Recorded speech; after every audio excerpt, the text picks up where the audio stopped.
people don't really appreciate sometimes like a certain gift or a talent, and it's not that it's not wrong or nothing like that. Everybody, perception is reality, but it's like we have to. It doesn't matter. You still got to make that thing pop out, right? Yeah. So, I had to figure out what I was gonna do transitioning with my crump because we were homeless for. We had some moments where we were traveling back and forth here and there as a family homeless, So it didn't matter where we were at. I was still using my crump. I can still do that on the spot. You know what I'm saying? If I really needed to just, get a video out there, or just lab up or whatever it was by myself, you know. But it wasn't. I wasn't able to, cause you get burnout. You know what I'm saying? But I didn't know what that even was back then. I'm like, I don't even know what this even was. People are asking me about this. I'm young. I'm not even 20 yet, and I'm getting 20 questions here and there. Like, what is crump? How do I get that good? Or how do I do this and do that? And I'm like, it's a personal relationship. That's all I know.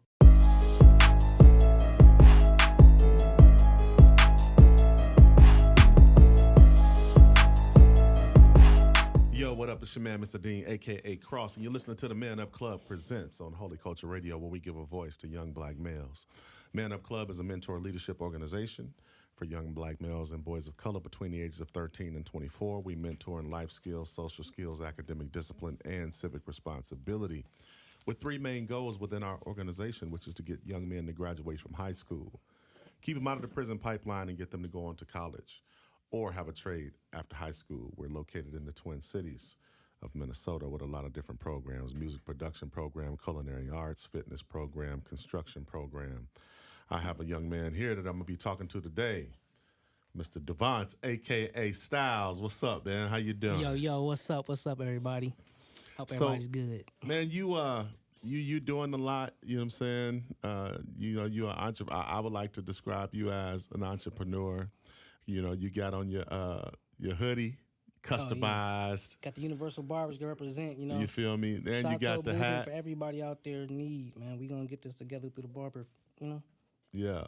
So talk to me a little bit, man. Let's just kind of jump into, who you are as a person, man, how you grew up, where you grew up, you feel me? What was life like for you as a kid? To be honest, like the first thought that comes to my head is like my family, like coming from Minneapolis, Minnesota, born and raised. But like my family, like, is the first thing that comes to my head, just being that, we really went through so much stuff together, like as a fun experience, traveling through Minneapolis, like, house to house, location to location, just getting to really, go through those learning curves together and stuff like that. But, playing games, having video games, not having too much, you know what I'm saying, because we were struggling, but it was like everything seemed okay because my parents was always involved and they were there, you know what I'm saying. So, me being the oldest of 6 siblings was a fun but hard task because you're the oldest, so it's like your responsibilities looked at you. But for the most part though, like growing up as a kid, like it was very exciting for me just because I was always energetic. I always liked to dance. I always liked to be involved with any kind of sports or games, basketball and stuff like that. Even though I was short, you know what I'm saying, I still like to hoop and I could still play good. So I would still do my thing with that. And I was just always good at a lot of things. I felt like I always tried to be consistent as a kid, But yeah, we all got our scraped knees though. I feel like there was a lot of times where I learned through not just my experiences, but just seeing a lot of like people either go through a gain or a loss, and between that, I would look at what were people looking at that was needed, and then what what they wanted. But I really focused at the end on what mattered. So I always was patient as a kid. Like I wouldn't really like intervene in a lot of conversations when it comes to arguments. You might see me just go straight to class sometimes. You know what I'm saying? I wasn't trying to be too involved. I had a good mix of friends. You know what I'm saying? I still talk to my teachers. You know what I'm saying? From elementary, all that good stuff is still there. As a kid, bro, I loved enjoying outdoors, anything like that, bro. I was always just active. It didn't matter what it was. Really? Yeah. Yeah, that's interesting. So you grew up with your mom and your dad in the house? Yeah, I grew up with my mom and my dad. You know, of course they story too. My mom and dad, you know, born and raised here as well. They got six kids. I'm the oldest. I was Yep. speaking earlier. Yeah. They they got family out different states. Obviously, you know how it's go. We all spread out everywhere, but majority of our family that I know, like my Amber's family side, my mom's side, my dad's side, they're here. Like my grandpa and them. You know what I'm saying? We right now we have like a big collaboration with our family going on right now, actually, which is crazy. My dad does construction. My mom does like a gift and candle shop type of thing, but she does tech as well. Nice. My dad does like also does like he does everything with real estate pretty much. But my mom, my sister, she does like artistry. So like she does like, you know, you'll see some of the billboards or like Target like mugs and candles and stuff like that. So he does her thing too. KP Inspires. And then we got my brother. He's like a producer. You know what I'm saying? We all came. The thing is though, before I'm saying all this, it took like you know like a struggle for I guess a black man or as a young man, like consistency is like the hardest thing to know about first. And as you get older, it's the hardest thing to do. Yeah. So it's like when we were going through our trials and you know going through our movements, we were still creative and active. So we're like, okay, you know, you hearing the music, you hearing the beat, you know what I'm saying? Or you good, you moving your hand with the clip, or you dancing, or you know, you good with the art, you know what I'm saying? Yeah. So we like noticing those things and we started bringing those elements out more. And I that key pivotal thing for my family, I think, is like what I'm looking at to bring out like more into more families. So Yeah, yeah. So you like you just picking up on like all the gifts and talents, yeah, you know, within the family and trying to and just simply just build. You build when you see it, you build on it, you cultivate it. You know what I'm saying? Now years later, you got people that's operating in their gifts, owning businesses, entrepreneurship. You know, such as yourself and your sister and the whole nine. Like, I think that's real dope as far as like the nucleus of a family growing up, you know, together and just being able to see, number one, recognize the gift, and then to be able to nurture it. You'd be surprised at how many families, you know, have kids who have so much talent and are gifted, but never cultivate those gifts, never encourage, you know, those gifts. A lot of those talents and gifts, you know, sadly enough, go to waste. man. You know, with a lot of kids, man, especially in the urban and inner city communities, man, because a lot of times parents and families don't even have enough money or resources to really support those gifts, to put a kid in a certain kind of school where they can develop the gift or whatever. No, for real. And you know, they say some of the best, you know, gifts goes to the graveyard for real. And you know, to go to like even like the barbering field, like, you know, I was talking about earlier, like this like reaching out to people, getting to them people in need. It's so detrimental, you know, like seeing people be them, you know what I'm saying, to have that piece of well being, you know, seeing that, you know, after cut feeling, you know what I'm saying? But then, you know, to take it to that next level beyond the chair, which is the event I'll be having, you know what I'm saying? I'll be having that on the 26th of next month. But we'll be getting free haircut and discounted haircut services. But that's what I'm aiming for, is to really get to those conversations, because the people who aren't able to open up and talk, you know, in open fields or even in private, you know what I'm saying? Because they're not feeling themselves, is causing such a disruption, you know what I'm saying? So with this movement I'm trying to do with this Universal Barbers, or what we're doing with this Universal Barbers movement, is to bring new conversations, new bridges, spark new, you know, new narratives, you know what I'm saying? I feel like a lot is going on right now with families, and I feel like, you know, if we can start connecting, you know, whether it's a haircut or, you know, a piece of a gift, you know, like we can share what gift you have, what gift I have, and we can bring it to somewhere where we are creators to what our dreams are showing us. You know what I'm saying? Like let's go ahead and make this come true. You know what I'm saying? We can do it. Yeah. Yeah. Yeah, that's a dope concept, man, and I want to eventually get into that and for the people to learn more about Universal Barbers, because I think what you're doing, I think, is a really dope concept or what have you, that people definitely need to know about. And then I also want to get you connected to the Man Up Club and some of the things that we're doing there, and even to the point where we start building some type of partnership. So you talked about growing up, man, and coming from a two-parent home or what have you. Did you know that 80% of young black males grow up without a father in the home? You know what? It's I I didn't believe it when I did see that. So the fact I'm hearing it again is like, it's not funny though, but it's like, wow, like, we're at that point where and it's going up. Yeah, it's real. Even the marriages are, I've seen a lot of, it's going up. Like a lot of things are changing. Yeah, you talked about your father and him owning a construction company. So me and my wife, we also own a commercial construction firm. Nice. So we own several different businesses. God has really blessed us to, be able to do some things for our family and for our community. But tell me a little bit about what your dad does in regards to construction. He does like contracting. I mean, this man, since he been young, he can build a house up from the ground up if he need. So I was even thinking, the pride like, on your face. Yeah, every time man, I really take pride in my dad. Not just the word love, but just really like, if there's a word even beyond that, enlightened. When I see my dad, I feel enlightened. Like he took a story that was supposed to be against him, and not to prove nobody wrong, but just to be there and to be present. Like we were saying, 80%. That 80%.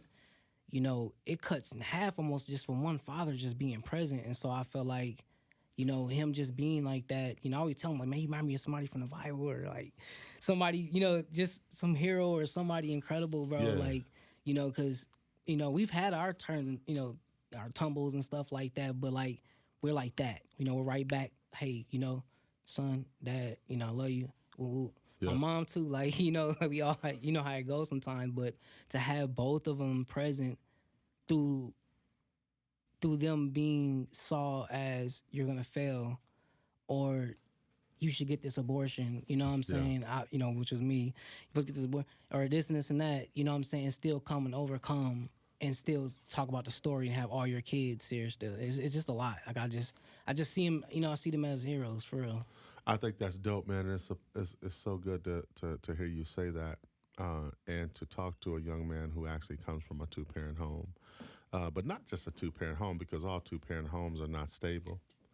You feel me? There's a lot of two-parent homes where there's a lot of turmoil and a lot of issues and a lot of violence, and a lot of things that happen in single-parent homes happen in two-parent homes. But it's just awesome, bro, to hear you, especially the admiration, that you have for your father, and then for you to even go on and to describe them as heroes, man. It's such a profound thing in modern day culture. You know what I'm saying? So I commend you on being able to recognize that in them, but at the same time for them to be able to nurture you and develop you and grow you to the point, where you become a fine young man that can recognize that and be able to honor them.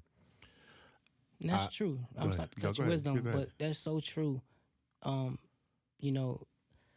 Just because you have a two-parent home doesn't mean that it's always going to be, that, and it's great to see that, there are parents who are putting in that work. Yeah. And I've seen things, like, parents go through trials and tribulations, right? Of course. There's success. So all the parents out there doing their thing, man, like, appreciate y'all. Yeah, and it's really about overcoming the odds and overcoming the struggles, and then being there for each other despite what you might be going through. Why they call you Stylez, bro? Man, Stylez the VIP, they call me that because I really like to keep this style real player, but make sure you feeling real VIP when you come get the haircut, or I'm going to pop up real VIP and make sure that the scene is looking right, Okay, so you dance, you're a dancer. Yeah. Talk about it. Yeah. So, just real quick on the VIP thing too, though. But realistically, VIP stands for very important people. Nice. Real quick, so I just want to make that be known. But my dancing, man, like, to be truthful, that's what really got me to really get into that expressive side, because I was able to really just let loose. You know what I'm saying? And like, it was a freestyle. I learned how to krump. So, that's the form of dance that I learned. First I was doing like pop lock and all that stuff, like the the original greats and stuff. You know what I'm saying? For sure. But then I started crumping. But the thing was, I started getting known for it. You know what I'm saying? So like, not only was I out there dancing in the community and stuff like that, doing my poetry and motion, but I was filming, I was recording. You know what I'm saying? I didn't really have no intent. I just wanted to just kind of record and see myself at first. But then I started getting into editing a little bit. And then YouTube, YouTube kind of comboed up. I'm like, shoot, upload it. Then it started going viral, and then, videos start going viral. I'm like, okay, bet. I'm on to something, like, but, I don't know what this is all is. I'm just having fun dancing, crumping, Gotcha. But I started getting into more like somebody hit me up on YouTube that was like, we want you to do the Minnesota versus, crump versus pop locking and stuff like that. So I called some of the guys like, let's roll deep, let's go over there. But the word crump really began for me was literally at school. I wasn't supposed to really expose my talent like that. I kind of wanted to keep it conserved. It's like my poetry. You know what I'm saying? But it was a performance we had, and I didn't like to really be in front of a lot of people like that. You know what I'm saying? I was kind of more shy. You know what I'm saying? And the girls be like, "You cute, you little," but I'm little. So I'm like, I don't know if I'm fitting in or not.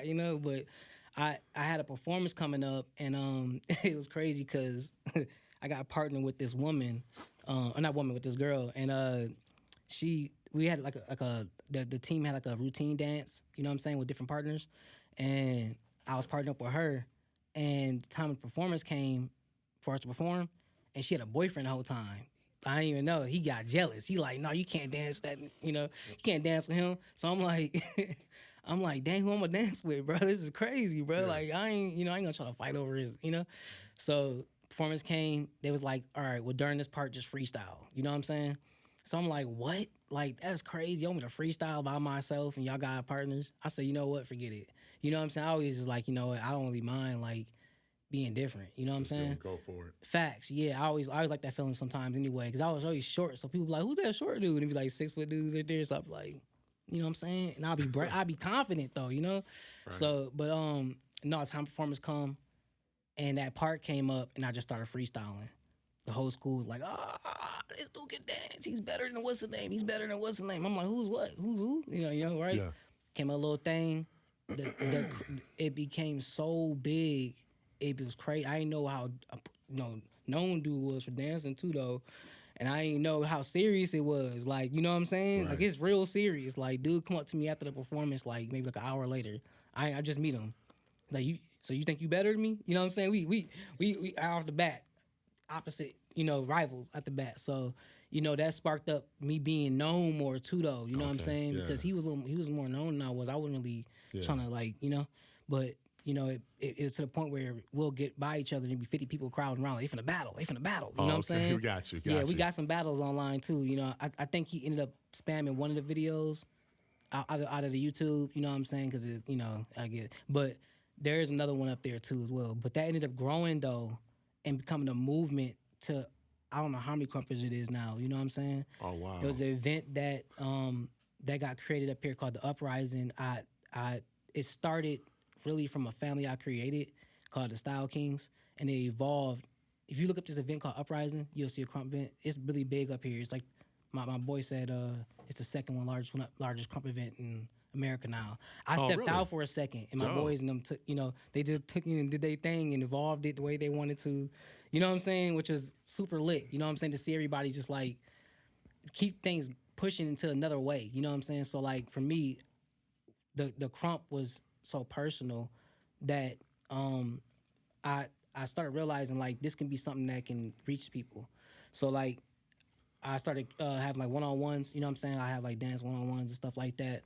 But it wasn't for money at first. You know what I'm saying? So somebody was like, why don't you start using that for something? And I'm like, I don't know what to do with it, Then barbering kind of came in and helped me out with, okay, you have something to offer.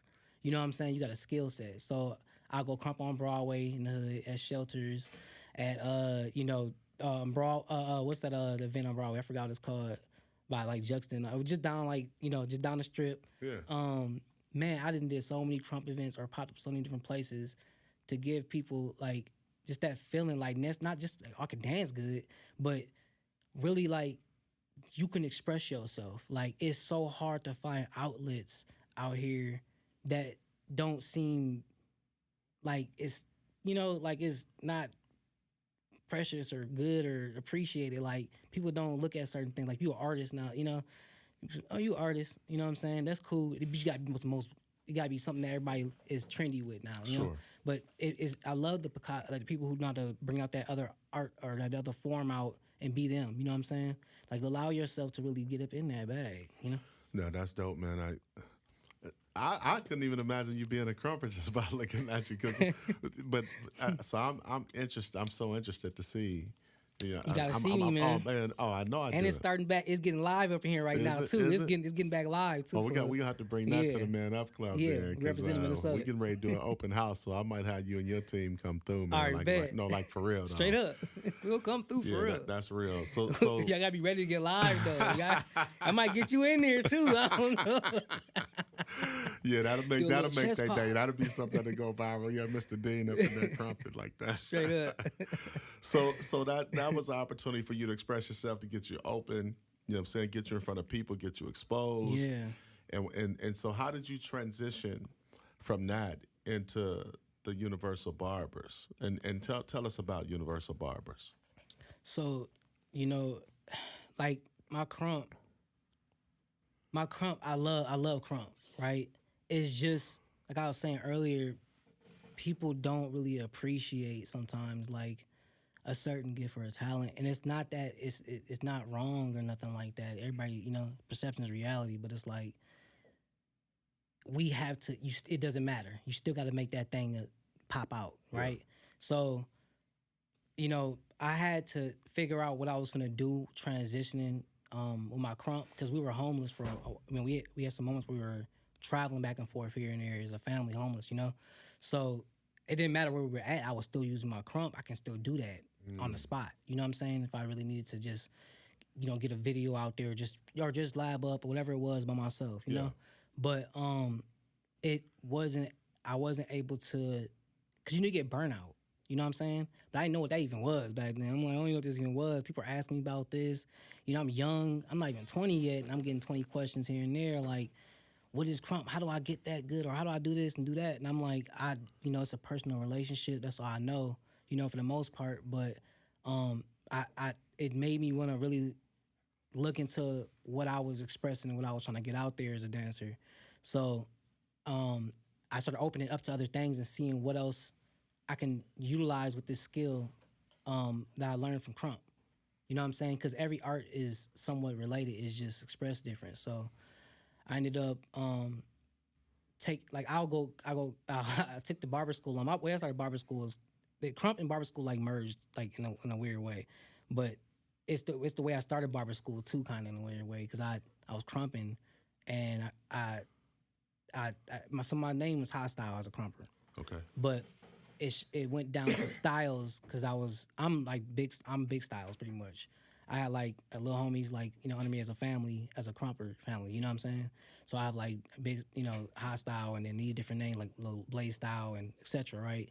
But then like, it was a real family thing. So it was serious. It was super serious as a crump dance family, because we come from the streets. Crump is like a street dance, you know what I'm saying? So I took that with a serious thing, like as a family, and it really was. I'm happy I did, because I started noticing things like, somebody's struggling for real. Like one of the kids is struggling for real at the house, and he's asking me like, you ain't there for, or telling me you ain't there for me, this and that. I'm like, I'm trying to figure out how to be there for me. Like I'm here though. I can be present. We can dance. I don't got the right, focus on that right now. Like I'm growing up in the same community you is, So I'm trying to figure it out. We can try to figure it out, but if you blaming me for something, I can't really figure it out, So my crump just kind of I started slowing down for a second, you know what I'm saying? 'Cause I'm like, is this what I'm trying to express to people, or is this what people want to see from me?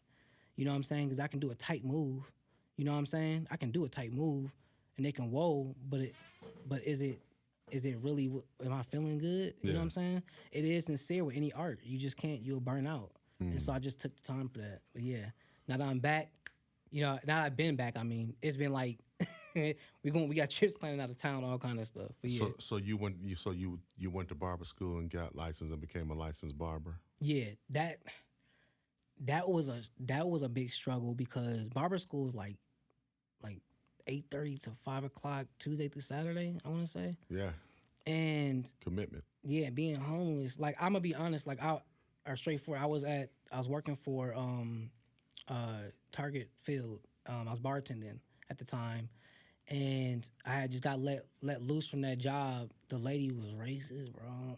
Like I was getting tip money. You know what I'm saying? I'm killing it though. I'm having a ball, bro. Like, you know what I'm saying? I'm getting tip money. They get buying drinks. You know what I'm saying? I don't know how, I still don't understand how I was 18 selling, bartending drinks, But I'm over here killing it though. I'm enjoying it. They like, oh, he's so little. Here, give him a little tip. But some of them was racist though. I'm not even catching on until later. Like, oh, what's going on? But I realized like the job field wasn't for me after I got let go from there because I'm like, I can't win for losing. I'm doing good. I did great at the job. I did great, And then I remember I was in the basement. We was living at my great grandma's house. Well, it's my auntie house now, but we was living there and pretty much like it wasn't the best living condition, but we always trying to figure out how to survive. Sure. That. And I seen a commercial on TV about a barber school, starting like for a student, and it cost $600. I had $800 left, or $1,200 left. Put $400 towards storage, and then the rest of it towards barber school, and that's when it started. And I, got my kit, and then start pushing from there. But yeah, like it was a journey going into it though because I didn't have no money. I didn't have any money. Yeah. So yeah, like the transition, going to school was like a pop in, and then going with no money was like, what I'm gonna do next. So yeah, that's great. Kudos to you, man, for making that transition and sticking it out. I mean, a lot of people start things and don't have the resources, but somehow God provides, man, and just for you to be able to go through, get your license, and to be able to do what you're doing now, that's excellent. Let's jump into this Universal Barber, man. What is Universal Barber? So Universal Barbers is a collective of barbers who see a need for well-being in the communities and to start those new conversations that we need to have. Okay. Because here's the thing, when a barber's like, first of all, in barbershops have historically has been known for having the most interesting, stimulating, provocative, provoking conversations. Like, that's where your most authentic conversations happen, like in the barbershop. So tell me, take it a little deeper and tell me a little bit more about that, like your concept. Like, what's the concept behind it? So pretty much, like, I don't know if y'all can see this right here too much good enough, but my logo, I'll pull this up actually. My logo is pretty much like right here. This stands for Sankofa pretty much. Okay. And it's like generational knowledge and learning. Okay. And unity. It's a Dinkra symbol, which is which is a universal symbol that originated in Africa. And then when I say universal, I mean universal, like through. And then we have the Dinkranim, which is from same thing as a Dinkra symbol as well. It's universal symbol. A lot of these, these symbols that I'm showing right now, like right here, were stolen from us historically and then changed or altered. For example, like the Dinkranim, which was 1962, they took a ring from around it and made it a target symbol. Oh, but wow. There's a reason for that. Certain signs and symbols have certain energy and frequency. So this pretty much like, they colored it red for a sexual energy, and then they took the ring. They did the rings because it stands for a chief. It stands for a chief symbol. It's like a masculine chief. They mixed it. So they mixed the sexual female energy with the masculine energy, and then that's why you might hear women love Target, and stuff like that and everything like that. Like there's certain energy behind it. I'm not saying every woman, what I'm saying. I get it. That's interesting. Good. Thanks for educating. Yeah, us I was on looking that. into their, they got like, their previous records on how they was working on therapy. The same way they did for like Instagram. They always target the women though. Whether it was through Instagram, scrolling through it with their nails and stuff like that. All that stuff is repeated system. But yeah, no. So Universal Barbers pretty much like is again like to take care of the communities and start those conversations. We're offering free discounted haircuts to those in need. We are starting in the Ramsey County and Hennepin County areas.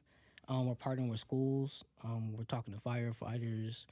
We're talking to shelters. I mean, people from the community that just are in need. The same way I kind of started myself as Stylez, the VIP barber, and just really going out there and just wanting to make people feel, authentic. They authentic self. Their well being. They're always surround self when they get out that chair. They pop out.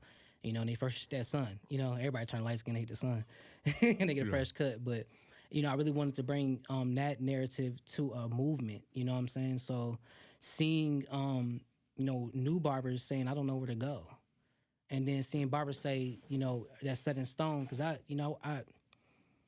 talk to barbers who are almost 90. You know what I'm saying?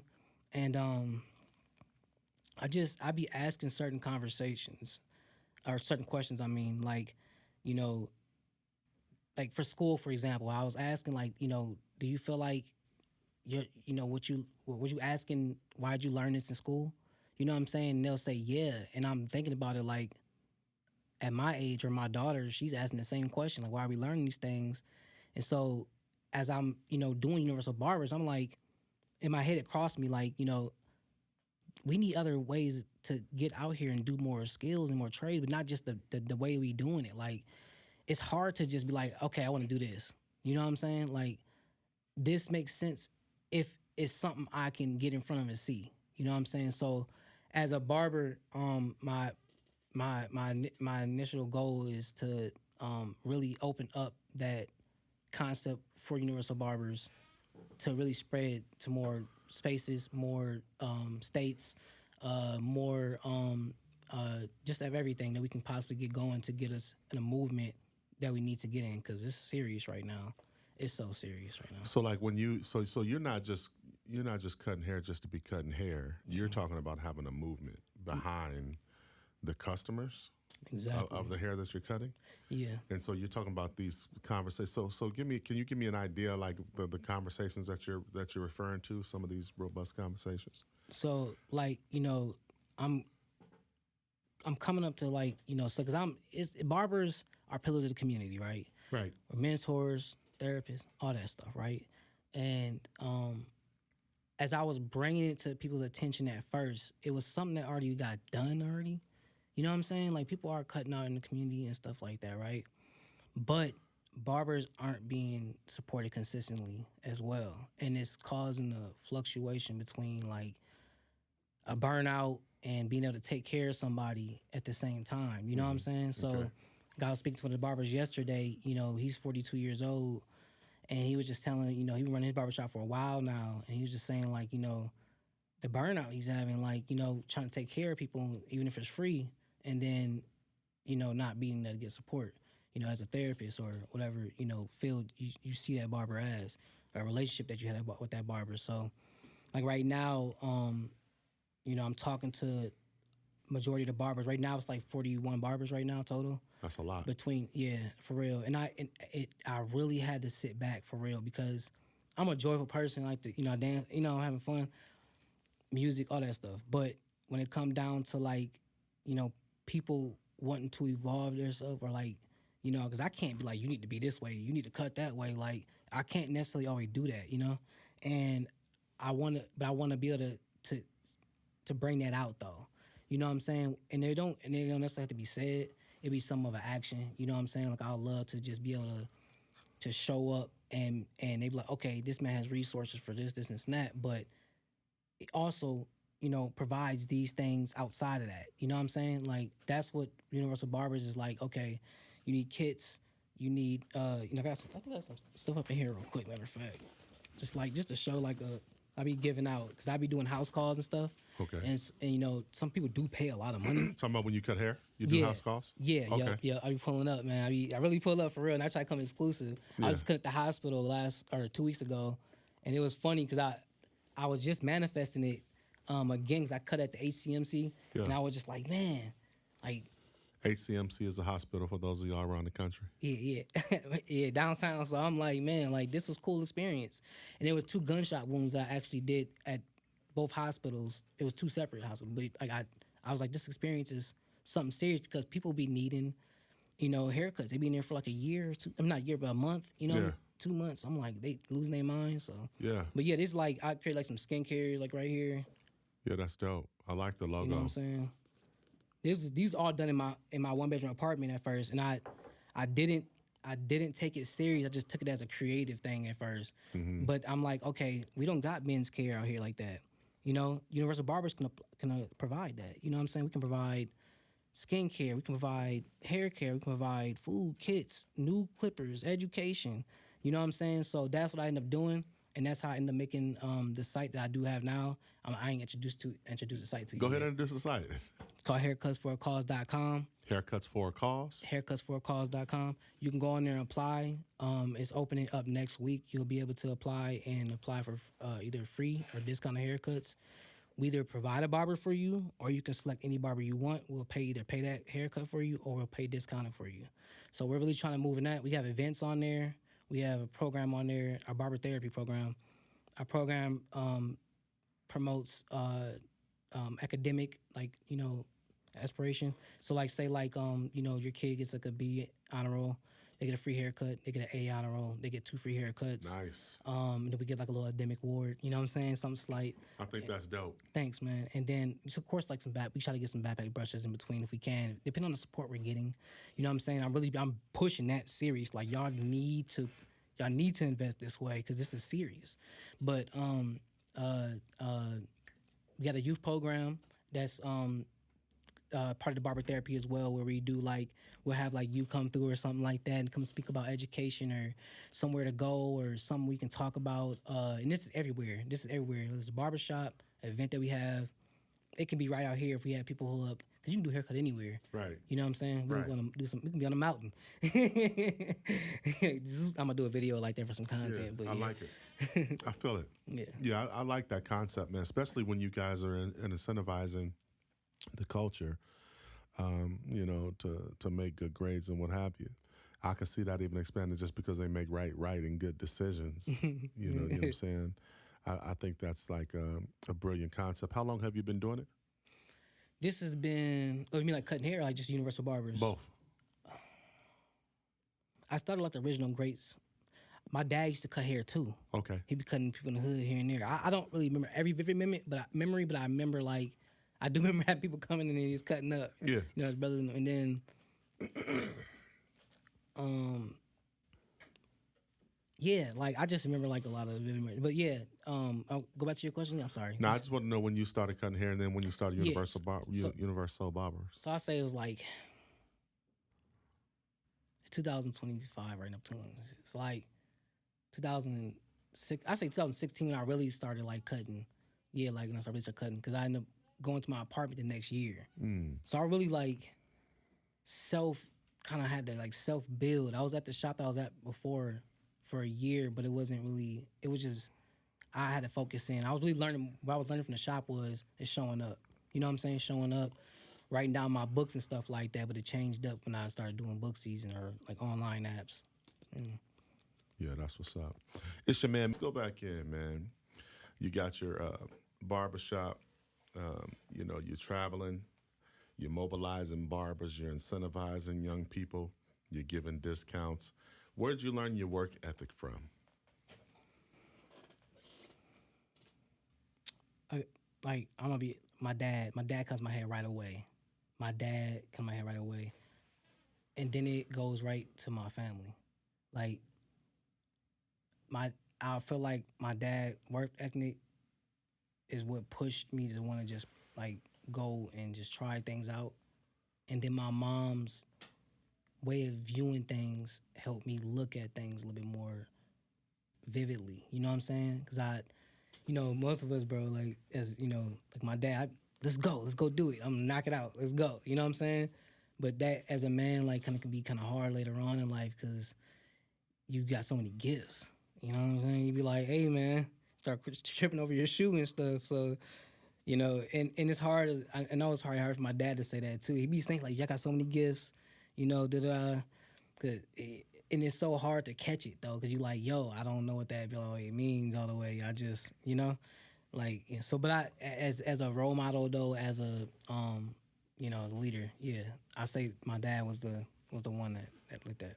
Yeah, it's interesting you bring that up in regards to the gifts because I have a like a man up lesson that I always teach to the young men, which is that you got many talents. You got so many talents. You know, and I'm just saying like in general. You could be a great basketball player and a great football player. You could be a great speaker. You could be a barber. You feel me? You could be a great father. You could be a great artist. Like there's so many gifts and talents. Let me put it this way: there's so many talents that a person can have. But the thing is, I think all of those because a lot of people think because they have a great talent that that's supposed to be their purpose, and a lot of times it's not. Right. So a lot of times what I teach the Man Up Club guys is that, man, no, let's look at all of these talents that you have, because all of those talents are going to lead you to whatever it is your true Right. gifting is. And then your true gifting can lead you right into your purpose. You feel me? So a lot of people, they get it misconstrued and they get it misunderstood as far as what their purpose is, because they're just operating in something just operating in a great talent doesn't necessarily mean that you're walking in your purpose. Can you relate to that? Yeah, like it is. I think for me, like it was, and maybe I don't think it was just for me because I heard a lot of people speak about this. Though it just took a while to hear everybody speak about it. But you know, even like when I'm cutting somebody's hair, I would hear, just like the struggle of inconsistency of like trying to figure that out. You know what I'm saying? Like, what is it? What is it that I need? What is it that I want? You know what I'm saying? And we get stuck away from what matter. You know what I'm saying? But yeah, like I know that feeling. I definitely know that feeling of trying to figure out what it is that's gonna get me over this next hurdle. What can I do to reevaluate?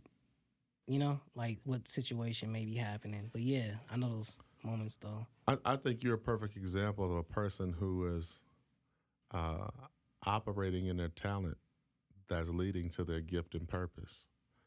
Cause you could just cut hair, bro. That's your talent. Yeah. You can just cut hair, and take the thing from around their neck, slap the hair on the ground, and be Man, like, just "Yo, that's $30." yeah, I mean, you run that up. Have a good day. Charging somebody because somebody called me and was like, "Hey man, I got $250 for you. Pull up. Haircut gonna take 15 minutes. Boom, pull up." And I do the haircut and I get done, but then I started realizing, I was like, "Why I feel a little like down? I just made $250 doing a haircut," and it's like I came from a certain area where I wasn't doing that at first. Like I was charging $5 or $0, right, just to make sure that either I was taking care of somebody or I get some learning skills in or whatever the case, right? Yeah.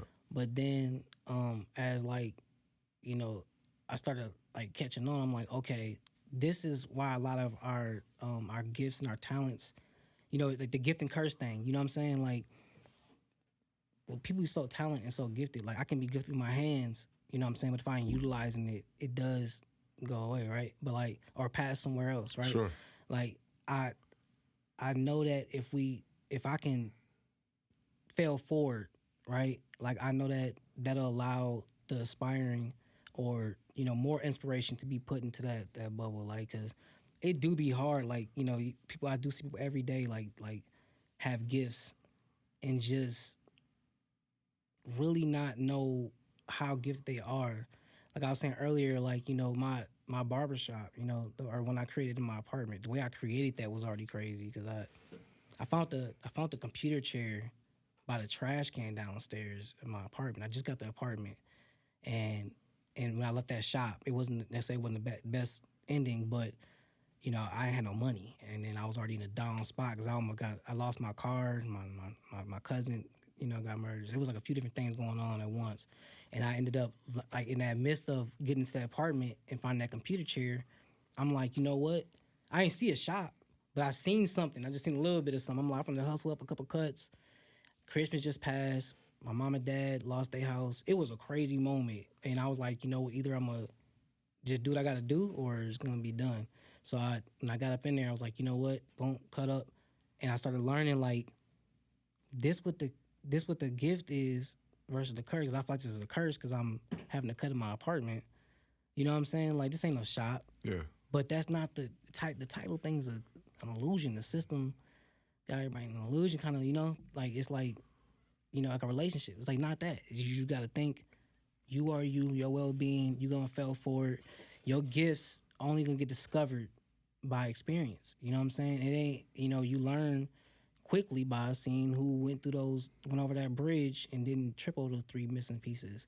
You know, if he's already crossed the bridge and he's telling you watch out for three pieces, you know, I ain't saying you gotta listen, but if it makes sense, be wary. You know what I'm saying? I love those type of concepts. Be still in the moving crowd. Yeah, yeah. You've overcome some hardships. You talked about how, you know, you grew up homeless to some degree, and then, you know, talked about, you know, your parents losing their home, and then you talked about losing your cousin. How do you overcome that, and how are you coping, and how do you deal with these hardships that you're dealing with? Truthfully, I didn't know I was dealing with a lot until I stopped crumping. And that was like 2014. Like I didn't realize it like until I got my one-bedroom apartment. I stopped crumping.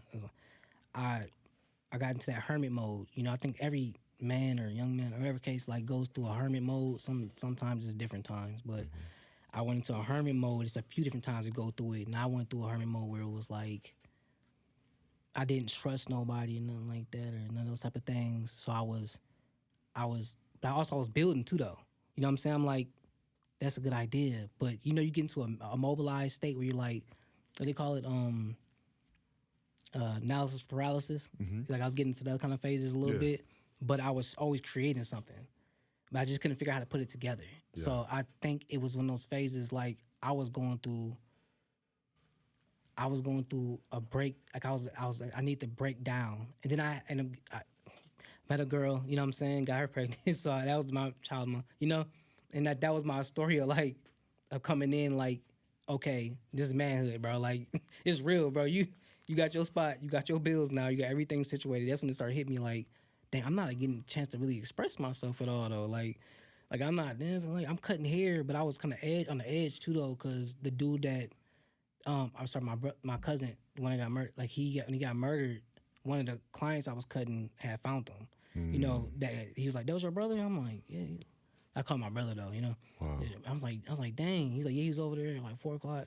And another client knew. I'm like, I started getting a little iffy. Like my truck, it was, you know, we go through trauma like learning. You know what I'm saying? So de-escalating that, knowing how to break that down. Like during that time, my brother passed. Like my other cousin passed in too. Like just things going by. I was like, okay, I know what it feels like to express, and I think that's what it is. I think if we can get people to know how to express, it would lighten up a lot of conversations. Like, because I was like, man, I don't know what I'm doing right now. Like, I know I'm cutting hair.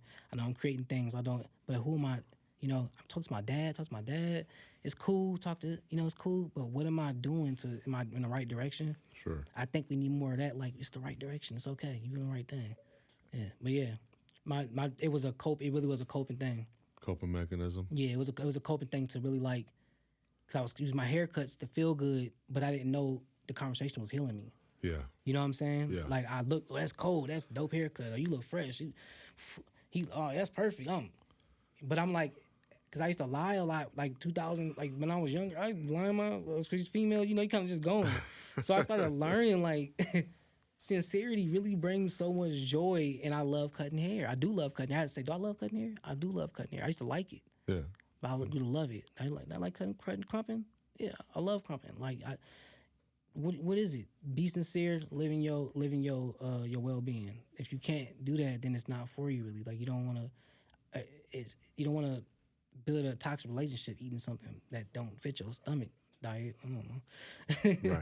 Right. No, I feel that. Well, I want to commend you, man, on the business that you built. the community outreach, you know what I'm saying, that you're doing. It's all needed. Well, I don't think we have enough positive and inspirational content out there. You feel me? Um, I like when people take things the extra mile, the extra step, what have you. I mean, that's some of the things that we're doing, within the Man Up Club, within the programs that we have, and we need to have more of it. It's a pleasure to have you, man. Where can the people reach you, and how can they learn about you? Y'all can reach me either on social media platforms. My name is Davonce Ambers. You can put it in, it's Davonce, and last name Ambers, Ambers, dash more. You can't find me on Ambers.